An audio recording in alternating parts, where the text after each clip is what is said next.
आत्मा की खोज, अनंत शक्ति, आनंद और शांति, ईश्वरीय भक्ति के लिए जुड़े रहें हमारे चैनल से। आपका अपना चैनल गुरु अशोक तिवारी, लाइक और सब्सक्राइब करना ना भूलें। धन्यवाद। जय माता की, जय परशुराम। श्री गणेशाय नमः। प्रिय बंधुओं, जब परमात्मा ने हमको मनुष्य बनाया है तो हमारे मनुष्यों के 4 प्रमुख कार्य हैं जो हमें मनुष्य तन प्राप्त करने के पश्चात करना ही चाहिए। इनमें प्रथम कार्य है कि हमें विद्या का अर्जन अवश्य ही करना चाहिए, क्योंकि विद्या अर्जन करने के पश्चात ही ज्ञान हमारे हृदय में उत्पन्न होता है। अब जिसने विद्या का अर्जन नहीं किया, जिसके हृदय में ज्ञान नहीं है, तो क्या होता है कि वह मनुष्य होते हुए भी पशु के जैसा है। अब भोजन पशु भी करते हैं और मलमूत्र विसर्जन करते हैं। बस पशु केवल इतना ही जानते हैं कि उन्हें भोजन करना है और मलमूत्र का विसर्जन करना है। यह 2 काम ही वे विशेष रूप से जानते हैं। इसी प्रकार से जो ज्ञान से शून्य मनुष्य है, जो विद्या से हीन मनुष्य है, वह भी केवल भोजन करना और मलमूत्र विसर्जन करना ही जानता है। जब हम विद्या का अर्जन करते हैं तो हमें ज्ञान की प्राप्ति होती है और उस ज्ञान के द्वारा ही हम नाना प्रकार के स्रोतों से आय प्राप्त करते हैं।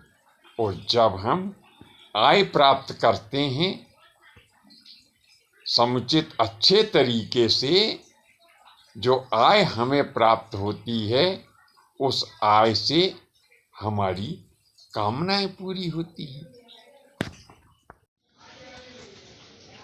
तो हम नाना प्रकार के ऐश्वर्य प्राप्त करते हैं। अब ये ऐश्वर्य हमें कैसे प्राप्त हुए? क्योंकि हमने सर्वप्रथम ज्ञान प्राप्त किया, विद्या प्राप्त की, और उस विद्या से जो हमें ज्ञान मिला, उस ज्ञान के द्वारा ही हमने आय के विभिन्न साधन जुटाए और उनसे जो आमदनी हमें हुई, उस आमदनी से ही हमारी यह कामनाएं पूर्ण होती है। और जब हमारे परिवार की सभी कामनाएं पूर्ण होती है तो परिवार में खुशहाली आती है, सब लोग प्रसन्न रहते हैं। और जब सब लोग प्रसन्न रहते हैं तो क्या होता है कि हम उस प्राप्त किए गए धन में से कुछ दान भी करते हैं। जब दान करते हैं तो उसके प्रतिफल के रूप में हमें पुण्य प्राप्त होता है। जब पुण्य प्राप्त होता है तो हमारी आधी व्याधि यानी अनेक प्रकार के जो रोग और दोष हैं वो सब दूर होते हैं।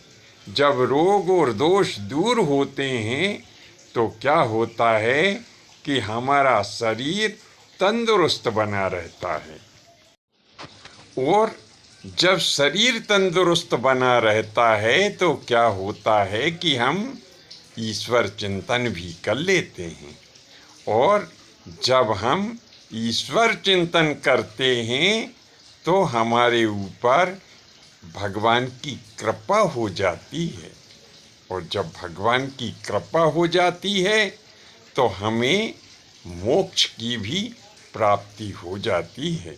इसीलिए बंधुओं, सभी से हमारा निवेदन है कि सर्वप्रथम जितना हो सके ज़्यादा से ज़्यादा विद्या का अध्ययन करें।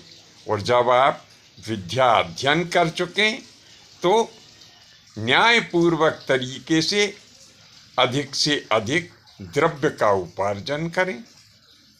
और जो आप द्रव्य का उपार्जन करते हैं उस द्रव्य में से दान भी दें।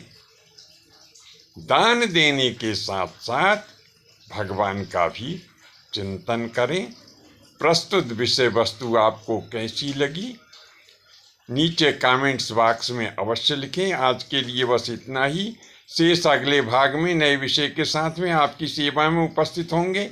आज्ञा दीजिए। धन्यवाद। जय माता की, जय परशुराम जी की।